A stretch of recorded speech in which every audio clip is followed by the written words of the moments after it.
Good morning. I'm Kim McClary, President and CEO of the Los Angeles World Affairs Council and Town Hall. Thank you all for joining us, and thank you all for your ongoing support of our live streams, which we are providing for free as a public service.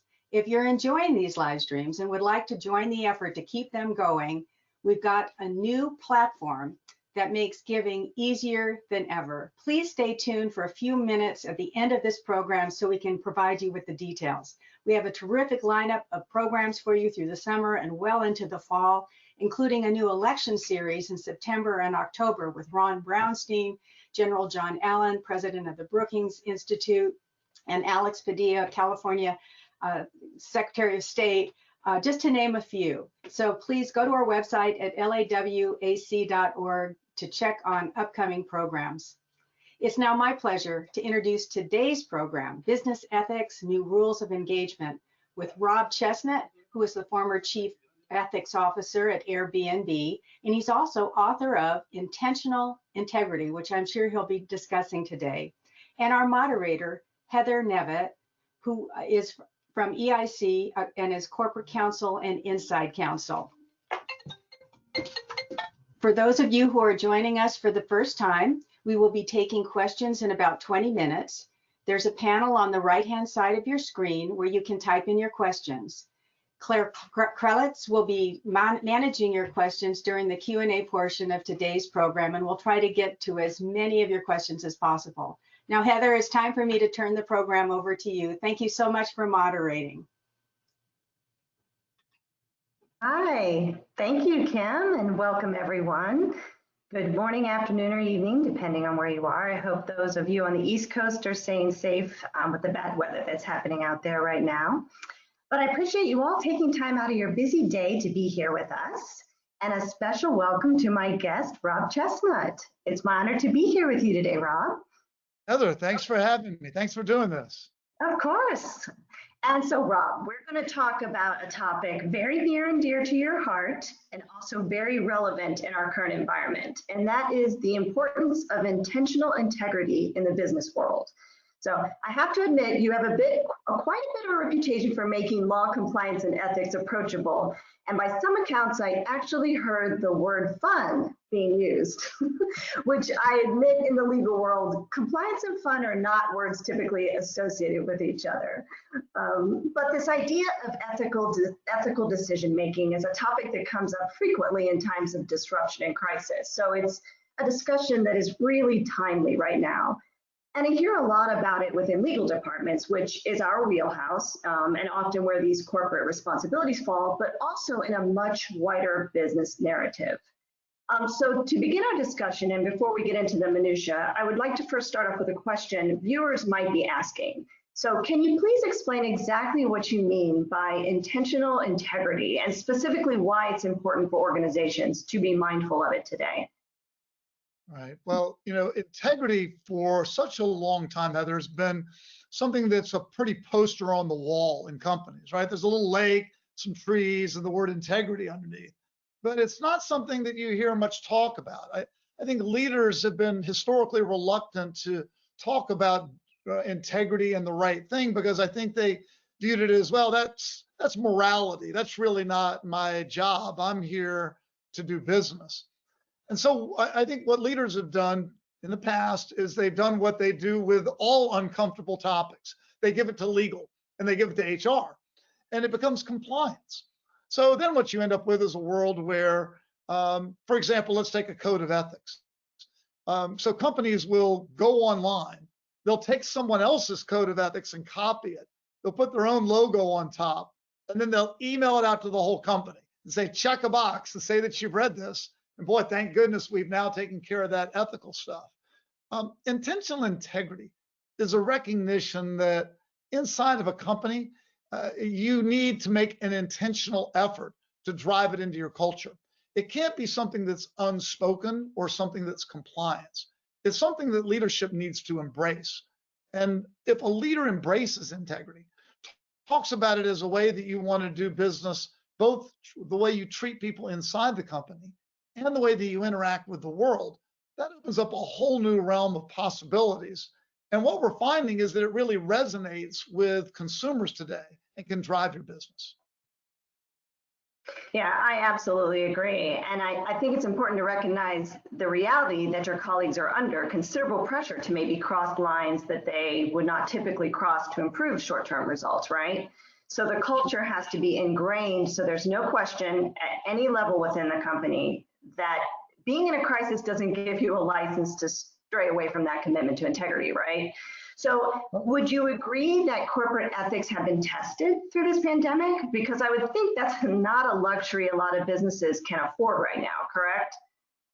Right. I don't think of integrity as a luxury.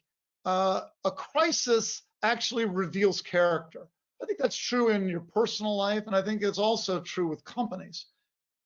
People are fearful in times like this, and they need communication. They need good, open, upfront, honest communication about what's going on. They need to hear empathy from leaders. They need to know that they're going to be cared for and that leaders aren't just going to be out for themselves and taking care of themselves in circumstances like this. Times like this are when trust can be formed and long-lasting, I think, bonds and relationships can be formed if you're thinking about others and demonstrate that you're thinking about them. It's also a time where trust can be broken, because if you're counting on your employer and your employer lets you down, doesn't communicate with you, doesn't demonstrate that they're thinking about what you must be going through, or even look, suppliers and business partners, if it becomes everybody for themselves and a zero-sum game, that's the sort of stuff that's remembered for a long time. But if you use this as an opportunity where you can to demonstrate that you care about others and you care about the community and you want to do the right thing, that sort of stuff can really, I think, carry it for a long time and benefit you. Yeah, I agree, Rob. And I truly believe when we get past this pandemic and into recovery, for whatever that shape that takes and what that looks like, the narratives will begin to emerge based on actions companies are taking right now and individual leaders are taking right now. Every decision a company makes will be scrutinized by internal and external stakeholders and could have long-ranging effects. Right. Well, we're already seeing it. You know, companies are under pressure more than ever to be thinking about something beyond just a quarterly stock number. Right? I think, look, for decades, you and I have seen this. Everyone talked about, you know, our job as a company is drive shareholder value, which is really a code for let's hit this quarterly number and make sure we keep the stock price up in the short run. In reality, though, businesses need to have a broader purpose than that. A business needs a purpose and a reason to exist beyond profit. It ought to do good for the world in some way. And what we've seen just in the last few years is a sea change in thinking. Even the Business Roundtable, which that bastion of capitalism that represents all of the top companies and the CEOs at the top companies around the world, they've recognized that shareholder value is no longer the reason for existence in a company. That companies need to embrace a broader array of stakeholders. They need to be thinking about employees, customers, and broader communities. And the world's pressuring them, pressuring companies in this regard. And if they feel that companies are still narrowly focused just on trying to eke out an extra dollar of profit, the companies are getting called to task for it, and it's hurting their brand. Absolutely. The topic of reputational risk is key. I'll get into that in a moment for sure. So we know that it's important to instill this in the company culture, right? It's paramount. Can you give us a couple specific practical examples of how companies can be intentional about driving this integrity into their culture? Sure. And I think, number one, it starts from the top. I like to say that the CEO is the thermostat for integrity, not a thermometer. You know, a thermometer takes the temperature of a room. The thermostat sets the temperature. And if a CEO talks openly about doing the right thing, and talks about the importance of doing good for the broader community, that sets the environment for everyone in the company and sets the tone about the way that you want to operate. So number one, CEOs need to get over a reluctance to talk about integrity. they need to embrace it and realize the entire company is watching. Another thing that I think is important if you want to embrace this culture is you need to start right up front with folks that start at your company and talk about your values. You know, Meg Whitman, when she was CEO of eBay, used to herself go to every new orientation class held every week at eBay and spend a half an hour to 45 minutes talking to new employees about the not only the history of eBay, but what its purpose was and its values and how you wanted to operate. So when you set the tone early on like that, and I used to do a very similar talk at Airbnb every week, when a leader steps up and has a conversation with people in a relatively small group setting like that, sends a powerful message to people. And there are, look, a whole host of other things you can do. We believed that it was important. Integrity is not something that can simply be owned by one person. Even when I was the chief ethics officer, I was really careful not to have this view of, you know, I'm Moses coming down from the mountain with my stone tablets and I know what all the right rules are. I don't. Integrity can be gray. It can be challenging. And if you want to get it right in a company, you need to make sure you are listening to and incorporating the views of a diverse workforce. So what we did at Airbnb was we created a program of ethics advisors. So these are people who have got full-time jobs. They're in engineering, they're in sales, marketing, finance, and the like. But these are people with good judgment who care about integrity. And they became basically ambassadors or spokespeople for integrity in their group. They also each brought their own perspective, a unique perspective based upon their life experiences, what country they came from is a global program, their race, their socioeconomic background. All of these things can impact how you view a particular set of circumstances. And at Airbnb, we use this group to help build a code of ethics that reflected a diverse workforce and reflected the culture of the company. And that could also give us constant feedback as situations arose at the company. So that, you know, I think that the integrity really was something that was unique to the company because it was something that was broadly owned. I like to say that at Airbnb, I wanted 5,000 chief ethics officers. I wanted it to feel that it was something that was broadly owned and that we were proud of. And look, you know, by the time we rolled the program out, after the first year, we had 30 plus ethics advisors. But even more impressive, we had another 75 people who had come forward and they wanted to become ethics advisors and participate, which I think is really powerful.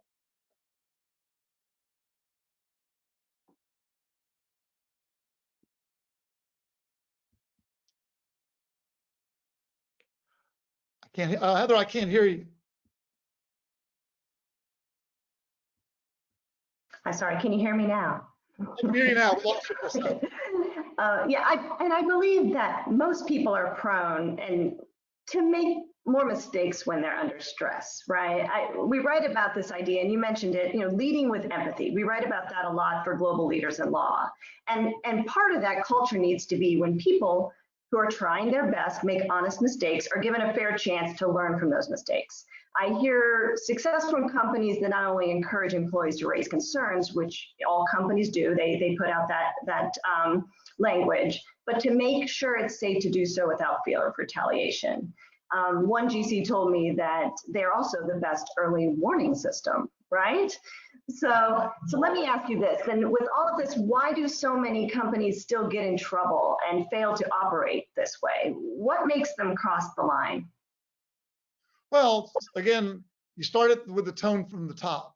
If you hear a message from a leader, I hate this phrase, whatever it takes. But sometimes when you're under pressure as a leader, you start casting around with almost desperation of, we need to hit this number.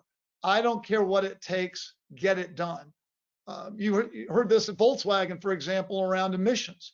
Like, you've got to find a way to reduce the emissions to zero on a diesel car. Whatever it takes, do it. And there's often a not so subtle suggestion that if you don't get it done, you may lose your job.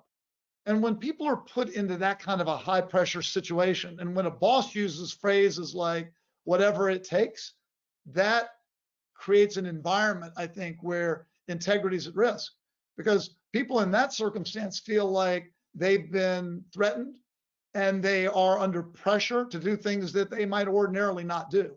There's nothing wrong with setting a big audacious goal or setting targets that are stretch targets. But I think it's also important for a leader to make sure that at the same time they say, we're also going to do this the right way. We're not breaking any laws. I know when I was talking to Ben Horowitz about this, he used to, when he was a CEO, go to his chief financial officer and look him in the eye and said, anything uncomfortable, anything to make you uncomfortable in these numbers that you've done? Because we might miss a target, our stock price might go down, but we're not going to go to jail. And saying that on top of an audacious goal, make sure that you keep the temperature in the room at the appropriate level. Yeah, and that goes to what you brought up earlier about reputational risk, right? I mean, it's so important. That short-term gain at the expense of others can come at a huge cost to a company's reputation, and that will have a giant impact on long term for that company. And I think reputation's a good segue and something you brought up earlier to get in a little bit deeper, and that's the important topic of diversity. And we don't mean, when we talk about diversity, you know, you and I both have had this discussion, and I have it with my organization all the time, but it's not just about having diversity numbers within your organization, but the emphasis on how those diverse voices become part of a company's fabric and culture. So how does integrity relate and connect interracial justice and diversity in the workplace? You mentioned it a little bit about having many voices being part of, you know, creating a plan, for example. That's right. You know, if you don't have, I used to worry if I walked into a room and everyone in a meeting looked like me, I was deeply concerned that we were going to come to the wrong decision, simply because no one's got all the right answers. Everyone comes to the table with different perspectives. I'll give you a great example. At Airbnb, when word was started to come out that some users were being discriminated against based on the color of their skin, that was shocking inside the company, that some host might actually reject a guest due to their race. And then I looked around the room and I realized, why are we so shocked? Well, the reason we were so shocked was that we really didn't have any Black voices at leadership in the company. So none of us had ever been discriminated against. So of course we were going to be surprised. But if we had had a more diverse team earlier on at the company, maybe we wouldn't have been surprised, and we would have anticipated the problems and actually been able to be more proactive. Instead, we ended up having to deal with the problem once it became public. Once it did become public, we made it a top priority, and I think have done a lot of really good things to fight discrimination on the platform. But at the same time, we've also put a heightened emphasis on changing the room and making sure that we have more diverse voices. And Heather, you raised a good point. There's diversity, but diversity doesn't go far enough. You need inclusion. And the difference between diversity and inclusion is diversity means you have the numbers that demonstrate that you've got appropriate of different gender, you've got gender balance, you've got a different racial mix inside the company. Inclusion means those people feel that they belong and they're actually comfortable speaking up. And creating that environment is yet another set of challenges. You've got to make sure that you create a culture at a company where it's valued to speak up. Its differences are not viewed as something that's negative, that maybe in some workforces people would make fun of. Differences are something that are viewed as a treasure, that we need those differences, and we celebrate those differences. They're what's going to make us strong. Yes, I absolutely agree 100%. We've seen companies that merely issue value statements lately, right? Denouncing racism, denouncing police brutality, but then doing nothing more. And I think those are the ones really at risk of a spotlight exposing the absence of concrete, actionable commitment behind that rhetoric. Companies that engage in dialogue with employees, customers, and like you said earlier, the community, And those have taken measurable actions. For example, Netflix is an example where they've invested into content from Black creators. And so it comes down, besides doing the right thing and developing deeper bonds with the growing consumer base, which is always great for business, there's also a stronger position with far less reputational exposure. So it's just a win-win, and if they walk the walk, right? Well, it's interesting to see how things have changed, Heather. Even 10 years ago, leaders were reluctant to speak out on controversial subjects. You remember the old, Michael Jordan quote, "Republicans buy shoes too." People were afraid of offending someone on the other side of an issue. Today, you don't have that luxury as a leader. The world's not going to let you remain silent on issues that are important to the broader world, like racial justice. And just saying something isn't going to be enough either. The world is watching very carefully about what you are doing. So I think it's harder, frankly, to be a leader these days. But I think if you get it right, when you get it right, the rewards are really tremendous in the terms of a more engaged workforce that really understands the broader world and the broader business, and also getting customers aligned and enthusiastic about your brand. Because if they see that your values align with their values, then you've got a powerful relationship. Absolutely. So we're quickly running out of time for our short discussion, but I'd like to get in one more question before I turn it over to Claire for audience questions. So make sure you ask your questions in the Q&A box below, because we'll get to those next. Because many on the call want to hear about your time at Airbnb that you mentioned earlier. You led the legal department there. What sort of integrity challenges did your company face while you were there? You mentioned the diversity issue. Were there others that you had to face, and how did you handle those? Sure. I think I love asking in an interview question, what sort of integrity challenges have you faced in your career? If someone can't tell me about it, it tells me that they aren't thinking about integrity, because you have integrity issues literally every day when you go through life. Some of the ones that are the most prominent at Airbnb, I think, the discrimination challenge was one that was big, but we also had challenges around party houses, for example. How does Airbnb work with communities to make sure that Airbnbs aren't disrupting the very communities that we want to celebrate? How do you deal with taxes? And I think Airbnb did the right thing very early on by stepping up and saying, you know what, we ought to pay taxes. We are doing business in the communities. Hotels pay taxes, so why shouldn't Airbnb host pay taxes? And so Airbnb stepped up and has entered into hundreds of agreements with cities all around the world to make sure that the hosts are paying their fair share. And other issues, for example, can involve what is Airbnb's impact on housing in a particular community? And Airbnb's worked and partnered with a number of cities that feel that Airbnbs are taking a longer-term housing stock off the market and working on reasonable regulations. But look, you've got issues every day too when you're dealing with employees that do things, everything from gifts, where an employee might be presented with a gift that might be could appear that they are being influenced. We have to deal with those sorts of issues. Also, issues around alcohol in the workplace and ensuring that you're creating the right kind of environment for people who want to have a good time, but also we don't want to create environments where other people who don't drink or don't want to drink as much don't feel uncomfortable. So constantly facing these sorts of issues. I think the challenge of a good company is recognizing that you've got the issues and setting up processes where it's okay to talk about them and work through them. Again, it comes from the top, that open communication and transparency that companies need to implement. So, okay, well, thank you, Rob. Wow, I know we could probably talk about this for another hour or two, but that ends our part of the discussion. So I've enjoyed chatting with you.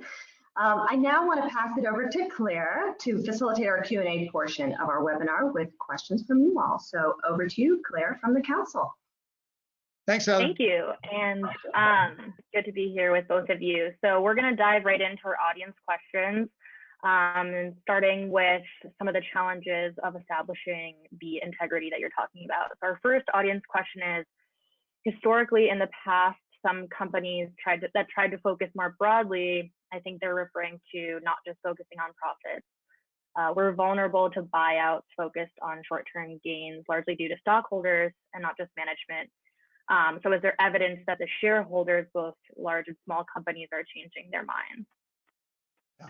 Well, what we're seeing is an increased awareness by companies that focusing on integrity related issues is good for business.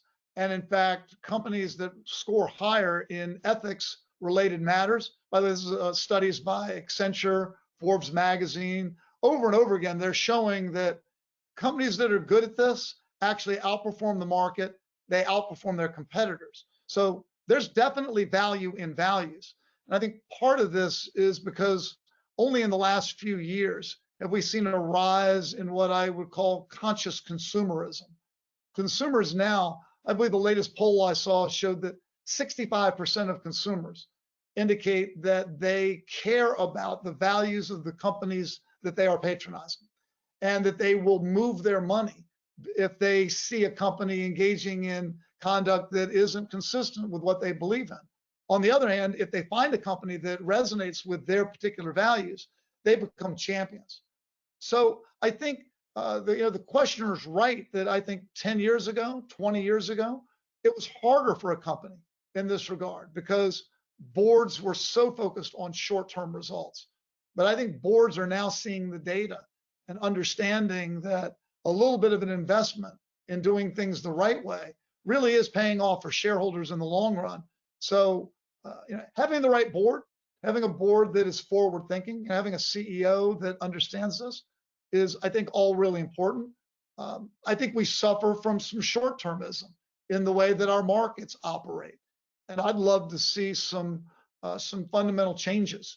I'd love to see us get away from quarterly earnings predictions as part of the way that Wall Street works. So I think we're in the middle of the evolution, but it's a different environment now for sure than it was, even just 3 or 4 years ago.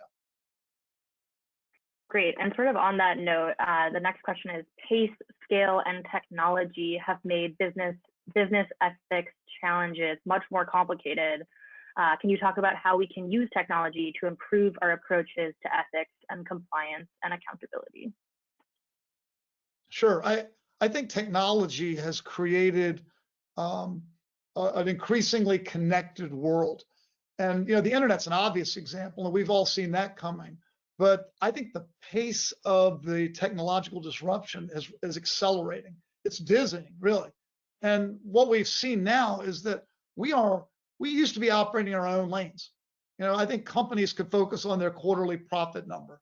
Each of us as individuals could focus on our own narrow goals. But increasingly, I think as the world is getting more and more connected, the lanes are getting tighter and tighter. You can't stay in your own lane anymore because what's happening in adjacent lanes is bleeding over and impacting you. COVID-19 is one great example of this. Climate change is another powerful global example. Even looking at something like racial injustice, due to the power of video and smartphones, we are now, I think, really being impressed upon us in ways that have never happened before. Just the power of this injustice and what's been going on in the world, and it's speaking to all of us. So injustice to one person or one group of people is now really touching and impacting all of us. So we have to understand that we need to move away from the old way of thinking, and we have to understand that the technological pace of disruption isn't going to slow down. So I think we're going to have to make adjustments and start thinking in a much more broader stakeholder sense. So, one thing that I tell companies is you've got to identify your stakeholders. Who are your stakeholders? But even identifying them, you then need to create metrics to start measuring the health of your stakeholders.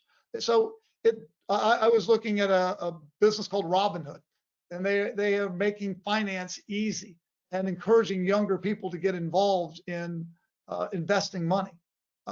There's a lot of good there. But what they're finding is that a lot of people who are signing up for Robinhood and using it aren't sophisticated investors. and their financial performance has been poor.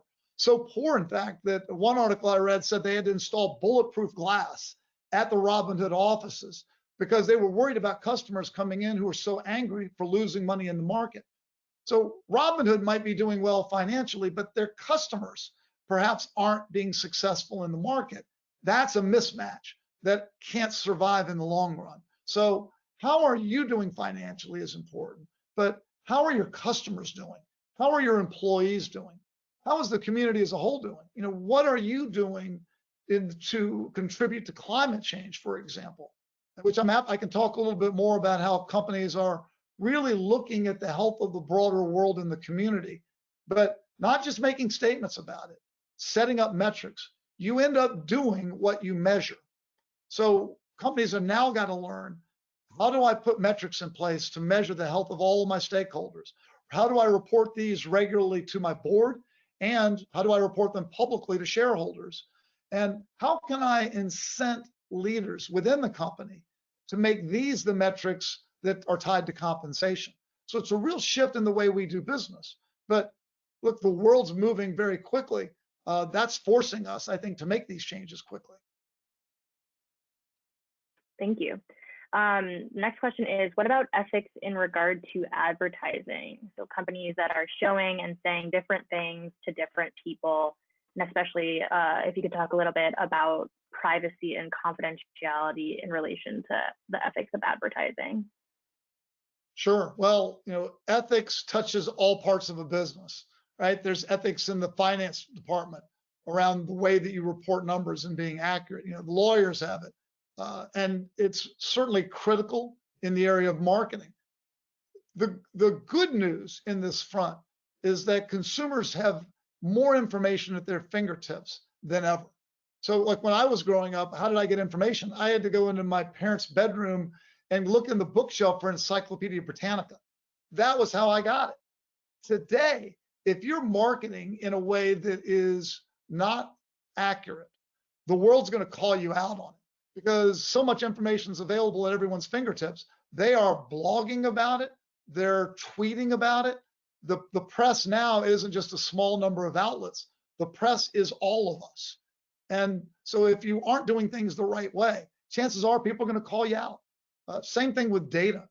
The way that companies use data for a while was regulated by these privacy agreements that everybody was just clicking through but not paying a lot of attention to. Increasingly, though, I think the world is focusing on data privacy and pushing companies hard through regulatory actions, through legal actions, to ask those serious questions. How are you using my data? And GDPR's come out of that. California has a privacy act now that regulates data use. So if companies aren't responsible, then government steps in.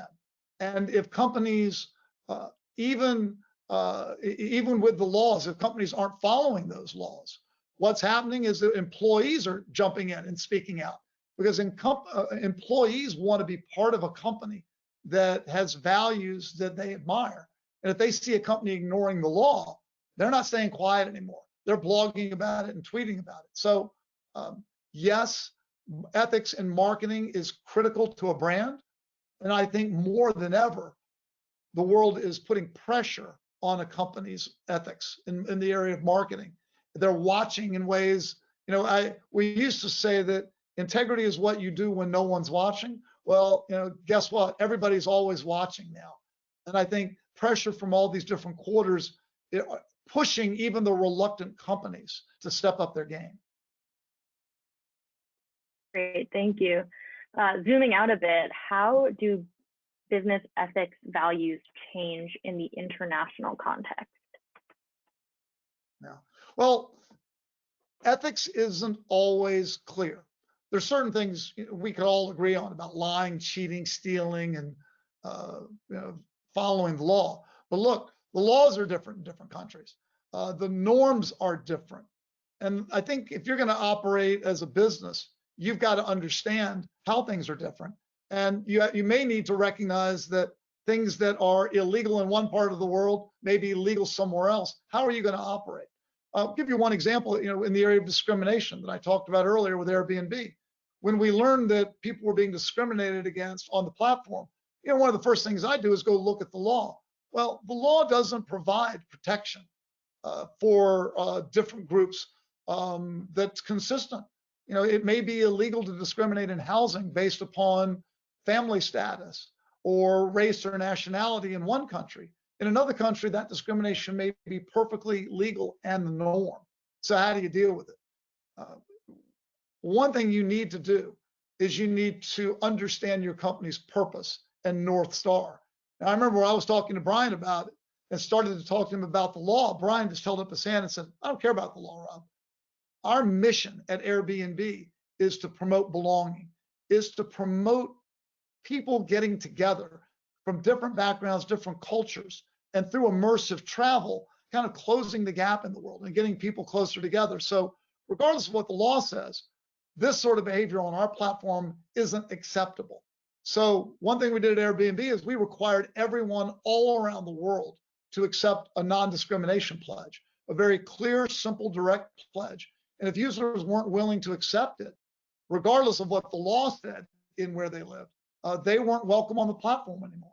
And I think, in the short term, that may have cost Airbnb some business. I think about 1% of users declined to agree to that pledge. But I think it meant that Airbnb stood for something that was a greater purpose than just hitting a number and a quarter. And I think in the long run, actions like that are actually powerful and will resonate with a lot of people and ultimately be to Airbnb's benefit. And I think you've got to look at that when you're a company operating in the global context. Understand what the law is. Also understand what you stand for and what your purpose is, and let that be your North Star. Great, thank you. And we have a lot of audience members who are interested in your work at Airbnb. But before that, talking about some other companies, this audience member asked, does the public believe the CEOs of Facebook, Google, and Twitter have integrity and have applied it to the running of their companies? It's a great question. When I first started in the internet back in the late 1990s, I worked for eBay. Tech was the darling. Right? Tech was going to change the world. Everybody loved tech. We've got to pass laws to nurture this thing called the internet. And we're laughing now just because it sounds so strange in the current environment. Now, tech has become so successful that everyone is questioning, are they too successful and too powerful? We are in the middle of techlash. And I think some of techlash, I think, has been brought on by the tech companies themselves. I think that a number of these companies, all they focused on is getting big. How can we get bigger, faster, and how can we pay as little as possible in taxes in doing so? And they haven't been thinking about what's good for the world and good for broader stakeholders. That's brought us, I think, to a world today where tech is not loved and respected. And I think people, quite rightly, are questioning the integrity of some of those companies. Now, I wouldn't paint it all with a broad brush. I do think that a number of tech companies are trying to act with integrity. Being big and successful is challenging. The bigger and more successful you are, the more the world puts its spotlight on you and puts you under the microscope and challenges you. And I think that's healthy. I'll call out Microsoft. I think Microsoft has really done some very good things under Satya Nadella, their current CEO, that demonstrate integrity in the way that they operate with their employees and the way that they've been really leaders stepping out in the fight against climate change. I would challenge Facebook to step up a little bit more. I think Facebook is being pushed to deal more aggressively with hate speech and misinformation on their platform. They've been reluctant to do it. I think that if you run a platform, you can't simply dismiss bad behavior on your platform and say, well, I'm only a platform, free speech. I don't think it really has anything to do with free speech. Individuals that want to engage in that sort of what I would describe as bad behavior can still speak. Facebook, Google, and the like aren't suppressing the speech. The First Amendment applies to government action. But what these platforms are doing is that they're amplifying the speech. And they're actually giving it a layer of credibility because the company's frame, the Facebook frame, is around that speech. And Facebook is making money from it. So I like the way that I think Twitter and YouTube are two companies I think that have stepped up a little bit to place some reasonable controls on their platform to prevent that kind of abuse. And I think it has reflected well on their brands. I think tech needs to do a lot more in this regard. And I think they need to explicitly recognize that they've got broader obligations to their customers and their community. And they need to place less emphasis on just how big can we get. Thank you. And moving away from tech, but to some other industries, prisons and police departments are companies with entrenched racism and discrimination. Why don't they have ethics officers? That's a great question. Let me say that just because you don't have a chief ethics officer doesn't mean you're unethical. There are a lot of companies, I think, that operate with high integrity and they don't have a chief ethics officer. I used to say at Airbnb, I want 5,000 chief ethics officers. I want the CEO to be the chief ethics officer. And fortunately at Airbnb, we really had that with Brian, and I had that at eBay with Meg Whitman as well. So if you've got strong leadership that makes integrity a priority and talks about it, a chief ethics officer isn't mandatory. Now, that said, a chief ethics officer can play an important role in being a spokesperson for integrity and for driving programs in that make people think about it. I think there are, I think it would paint the police with too broad a brush to say that there's entrenched racism in every police department.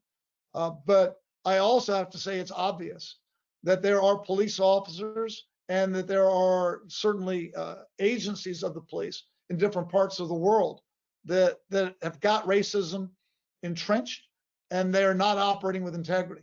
They need to step that up and make significant change right away because they're losing credibility. You know, even police have a brand, right? Just like a company. A police has a brand, and if the police are going to be effective in a community, they've got to have a brand that emanates trust, that emanates integrity. People have got to be able to trust their police department to do the right thing. And right now, because of the actions of some police that have now they've been captured on video, we've seen just some horrific examples. All police, I think, have been hurt by this. You know, even the ones I think that do try to do the right thing. So what I would say is that all police departments need to make building trust, addressing and confronting bias directly, and rooting out those that are engaging in bad behavior, and turning that thermostat on, starting at the very top of the police department and moving it to the far end of integrity. Because, you know, the police are, in my mind, they're in the trust and integrity business. And if they're failing there, then they're failing in their fundamental obligation. Yeah, thank you. So you've mentioned Meg Whitman a few times now. What other CEOs are doing it right? Well, I think I also mentioned Satya Nadella at Microsoft. I admire what he's done. I love companies that step out and do something first, because they often influence other companies to come right behind them and say, yeah, I'm going to do that too. Microsoft's done that. I love what they did in the area of climate change pledges, that they pledged to be carbon negative by 2030. And not only taking on that aggressive goal, but they calculated all the carbon that the company has put into the world since inception in 1975. And they pledged to become carbon neutral for their entire history by 2050. I think that's inspiring. I'll give you another example of a smaller company, Etsy. You know, Etsy is an online marketplace for home crafted goods, specially crafted merchandise, like an eBay in a sense. Now, it would be easy for Etsy to not look at climate change because Etsy's role in climate change is relatively minor. Now, their sellers are the ones that do a lot of shipping of packages on the platform. So what Etsy did is they decided to own it. they said, you know what, we're going to calculate the carbon that is put into the environment from all of the shipping, from all of the packages on our platform. And we want to be carbon neutral as a platform. And then they partnered with a B Corp by the name of 3 Degrees. And what 3 Degrees helped Etsy do is pool their money with other companies that want to be carbon neutral so that they could work on large, efficient projects like wind farms and solar farms that could help Etsy become carbon neutral in a very efficient way. And what they ended up doing was Etsy announced that they are now carbon neutral as a platform, and the cost to Etsy is 1 cent per transaction. That's it. And when they told their community about it and put a note in checkout, the community responded by actually increasing business. So now what Etsy's done is by spending just 1 cent per transaction, they're more than making up for that with the increased business that they see from the world that responds in a very powerful way to what Etsy's doing. So those are just a couple of examples, but there's a number of them out there, a number of companies that I think have really stepped up. Patagonia, REI, Ben & Jerry's and Salesforce are 2 other examples that often get pulled out, but they are increasingly not alone. Great, thank you. And what is the ethical responsibility of a corporate counsel if they find the company they are working for is acting unethically, like hiding or destroying damaging documents or any other thing that they may have a problem with? I think that a good general counsel is the ethical conscience of a company. And they've got an ethical obligation. In some cases, by the way, along with their CFO, if it's finance related misconduct, they've got a legal obligation to come forward.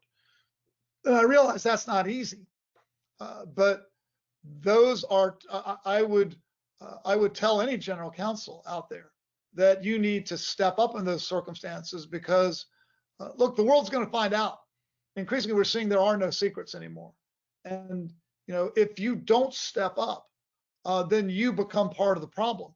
And, you will be punished not only, with your own ethical brand being tarnished, but your license will be in jeopardy. So it's something you need to do as a lawyer. I'd say there's a special obligation. Now, I put that special obligation on a number of people. I put it on boards. I put it on the CEO. I certainly put it on people in the finance organization and the legal organization to do it. And I don't want to stop there, though. I think that while those are the traditional places that you look to be sort of the firewall against this sort of bad activity, boy, you really want an environment where everybody's comfortable speaking up. You want the kind of place where employees are rewarded when they raise their hands and say, you know what, I see something wrong here. And when you've got that kind of culture, you are so much better off, and you're not nearly as likely to get way off track the way we've seen some companies in recent years. Great, thank you. And then for those of us that work in small businesses or small nonprofits, what advice can you offer to help leaders set the tone for a culture of intentional integrity? I've been asked, at what point do you get big enough to actually start worrying about this stuff? And I'd say there's actually no better time to start worrying about it than when it's just you in a garage or when you've just got a few employees. It's hard to change the ethical course of a company, I think, when it gets to be really large. But when it's a relatively small company, if you put an emphasis on diversity, inclusion, and ethics early on with your first hires and when your company is still small, those people in turn are the ones that lead and manage other people as you get bigger. They're the ones that hire as you get bigger. So it actually means that you're going to scale and set yourself up well for future success. Now, you don't need necessarily all of the trappings of a large company. I think that when it's just a few people in a room, you may not need a written code of ethics. As you get larger, your code of ethics might be something really quite simple that could be as simple as a page. But what shouldn't change from the very beginning of a company all the way through being a large multinational, is that the CEO needs to talk about it, right? The CEO, even if you've only got 20 people, when you're getting together in a team meeting or as a group, taking a minute or two for a CEO to reflect on why integrity is important to them personally, or maybe call someone out in the company who had the courage to raise their hand and ask an ethical question. When you're a smaller company, it's even easier for a leader to connect with everybody. You've got to take advantage of it and use the time to speak directly about it to people and do it in an authentic, personal way. Don't rely on someone, your HR person to do it. Don't bring in a consultant to do it. Hearing it directly from you in your own words means everything and can have a long-lasting impact on the culture of a company. So on that note, what led Airbnb to create the ethics officer position that you held? And is this standard for big companies now? It's becoming more common. I was looking at a survey put out by Ethisphere. They're an organization that actually rates the integrity of companies. And I think they said that almost a third of the companies that are the most ethical have someone who is a chief ethics officer or the equivalent, a chief ethics and compliance officer. But of course, those are the companies that are most focused on ethics. So, but again, I think 5 to 10 years ago, it was unheard of. So it's a more recent trend that I think reflects the growing integrity revolution that I talk about in the book. As integrity becomes more and more important to a brand, it's become a powerful double-edged sword. If you get it wrong, it can wreck your brand. If you get it right, it can propel your brand and create an inspired workforce and loyal customers. So I think what led Airbnb to do it, to be honest, I was the general counsel of the company and the Me Too movement started.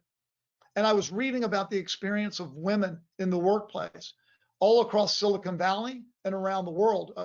And I was looking at some of the ethical challenges that Uber was facing. And look, Uber was literally just right down the street, their headquarters from Airbnb. And it struck me, I want to stick my head in the sand.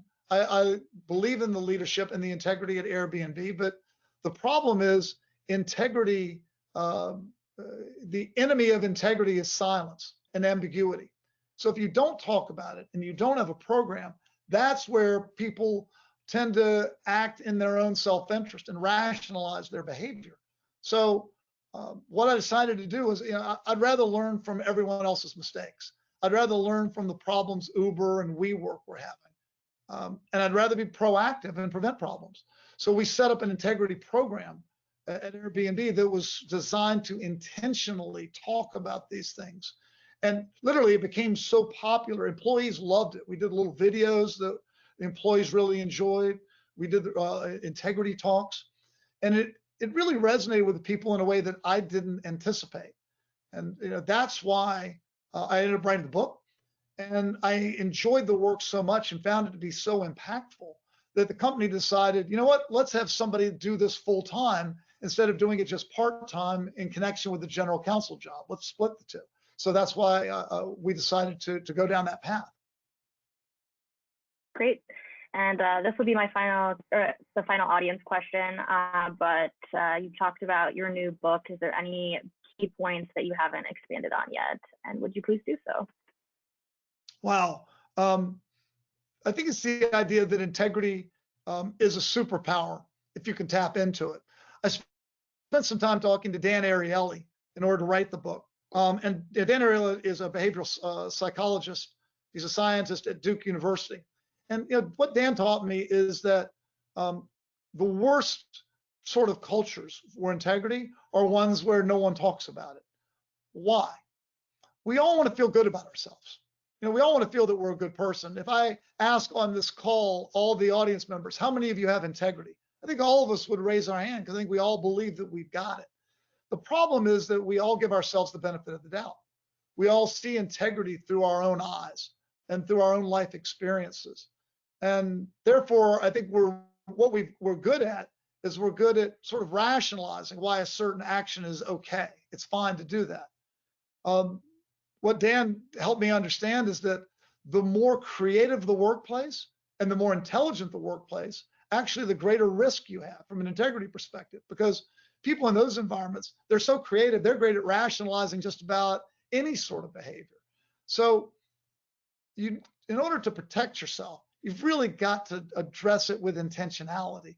Don't depend on the fact that people are good and we all think we have integrity to get you through, because those are environments that actually are where you may end up with the biggest problems. And frankly, even at companies like Enron and Volkswagen and Theranos and the like, I'm sure everyone would have said that they had integrity, but what we all really need is self-awareness and an honest discussion about what it really means in order to build workforces that are truly operating with integrity. Great, thank you. Heather, I'm going to turn this back over to you. Thank you, Claire. Thank you, Claire. Wow, such great questions, everyone. I appreciate you being such an engaged audience and being part of this discussion. And again, a very special thank you to Rob for leading this important conversation and for all your expertise and insight. It was a really great message for all leaders to hear, and really across all industries. So I'm sure our paths will cross again soon. Maybe we can talk more about climate change and ESG coming up soon, which I would love to do. Thank you. I appreciate all the great questions. So until then, I hope you and your family stay safe and well, Rob, and the same goes to all our listeners. So I will now pass it back to Kim for some closing thoughts. Heather, thank you. We loved having you as a moderator. And Bob, we're going to all buy your book, Intentional Integrity. I can't wait to dive into it and get all of that great advice. So thank you both so very much. And for our viewers, if you've enjoyed this program, here's how you can pledge your support. Please type the word GIVE, G-I-V-E, into a phone number that will be appearing on the screen. There you go. And this helps us keep all of these live streams going. We need your support and we appreciate it so very much. Remember, this Thursday, we have Politics in the Time of Coronavirus with politics professor Dan Schnur. Next week, we have the president of LMU University, Tim Snyder, and some of his key faculty who will be talking about the future of higher education. And on August 19th, we have a conversation with House Republican leader, Congressman Kevin McCarthy. So you can check this all out on our website at lawac.org. So please, everyone, stay safe, stay informed, and we hope to see you soon. Bob and Heather, thank you again so very much. That was terrific. Thank you.